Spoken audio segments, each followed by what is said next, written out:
tout le monde me demande toujours une raison d'expliquer pourquoi tu fais du porno. En fait, si je le faisais juste parce que j'aime ça, ça devrait suffire. Et les gens, ça, ils sont pas prêts à l'entendre.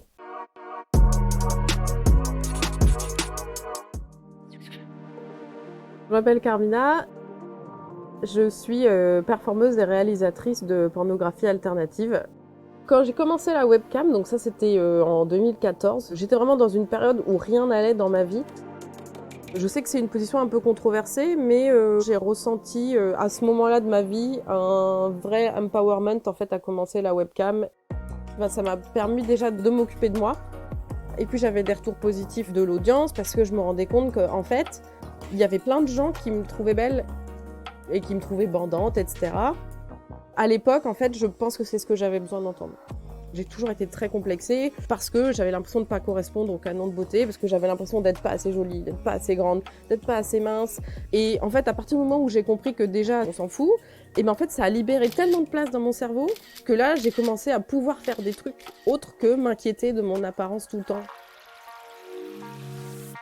Je me souviens qu'à l'époque, je disais toujours à mes potes, c'est dommage que je suis pas méga bonne parce que j'aurais vraiment aimé être actrice porno. Et du coup, je pensais pas du tout que c'était possible pour moi d'être dans la pornographie parce que j'avais pas encore découvert la pornographie alternative.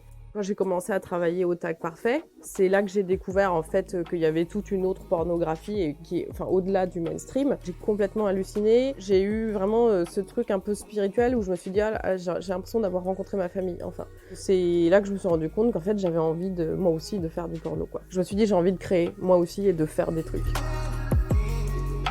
Pour moi, c'est hyper important de montrer des corps différents, des gens différents, des sexualités différentes, des pratiques différentes, parce que je sais que moi, en grandissant, j'avais pas tout ça. Je me reconnaissais nulle part, en fait. Je voulais pas que les gens grandissent ou vieillissent en ayant les mêmes complexes que j'ai pu avoir. Et effectivement, j'ai reçu un mail d'une femme qui me disait merci, parce qu'en fait, pour une fois, je me sens représentée dans un porno. Il faut qu'on ait le plan large de toute façon, et le plan large, moi, je voulais le mettre là.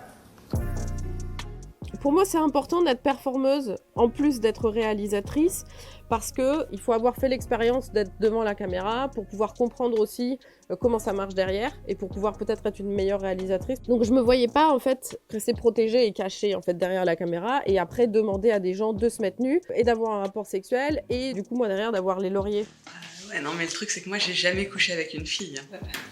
C'est le moment d'essayer. C'est-à-dire que quand les gens ils me disent mais pourquoi tu te mets dans les films alors que tu pourrais juste filmer, parce qu'en fait c'est ça qui est marrant.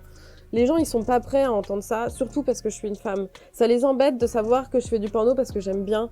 Je parle pas forcément que j'aime bien être filmée en train de baiser devant la caméra, mais j'aime bien être filmée tout court. Tout le monde me demande toujours une raison d'expliquer pourquoi tu fais du porno. En fait, si je le faisais juste parce que j'aime ça, ça devrait suffire. Du coup, on va aller se mettre là-bas. Yes. Et donc, il y a Sorley qui sera là, présente pendant l'entretien, si ça te convient. Ouais, pas de problème. Entretien. J'ai failli habiter avec elle en coloc. Du coup, je voulais qu'on se voit aujourd'hui parce que tu m'as dit que tu étais intéressée pour tourner pour Carreros Film. Ouais. Est-ce qu'il y a des choses que tu es OK ou pas pour faire, Pour montrer. voilà, pour faire pendant un tournage? Je suis à l'aise avec des meufs, je suis à l'aise avec des mecs, qui soient cis ou pas. OK. L'éthique et les principes de la boîte de prod sont cool. Je me sens très à mon aise avec elle. Bon, et du coup, ça va, t'en as pas trop marre de monter des escaliers? Ça se passe plutôt bien pour mes cuisses. J'imagine. Non, mais j'entretiens mon outil de travail, que veux-tu, hein. J'aime bien le partage et dans le côté créatif et puis dans le côté, dans le côté humain, quoi. J'essaye de garder la photo comme un truc un peu qui fait plaisir. Je pense que c'est un moyen d'expression artistique qui est encore tellement pas assez exploité, justement parce qu'il y a tout ce stigma. Les gens osent tellement pas y aller, osent tellement pas faire des choses qui vont toucher à la pornographie que du coup il y a plein de domaines qui sont encore complètement inexplorés. En fait, j'ai l'impression que dans le porno, tout est encore à faire. Je pense que le porno, c'est pas un métier qui se conseille. Ça me viendrait pas à l'idée de conseiller à quelqu'un de faire du porno. Je pense que le porno, c'est quelque chose qu'on fait si on a envie de le faire. Je sais qu'il y a pas mal de gens qui s'imaginent que j'ai une vie complètement incroyable et folle parce que je fais du porno. Eh bien, en fait, pas du tout. C'est beaucoup d'administratif, de comptabilité, pour planifier les prochains films pour Carreros Film, des petits films pour mon OnlyFans. Tout est très virtuel, en fait, pour l'instant.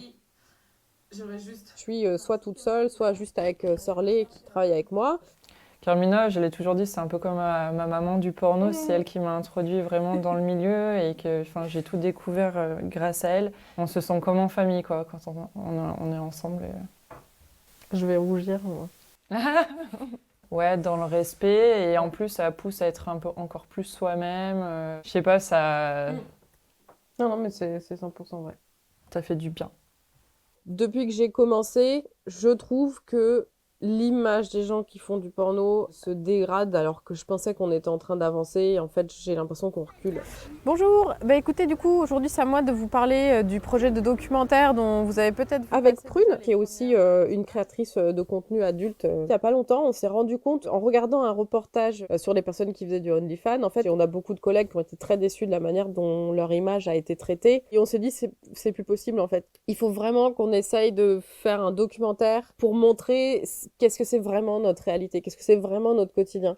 Parce que les médias, ils nous représentent toujours d'une manière qui est complètement erronée, complètement fausse, et qui montre pas du tout en fait la complexité du travail. Donc ce qu'on veut, c'est parler des travailleurs, travailleuses du sexe en ligne, mais de le faire que ce soit des personnes concernées qui le fassent en fait.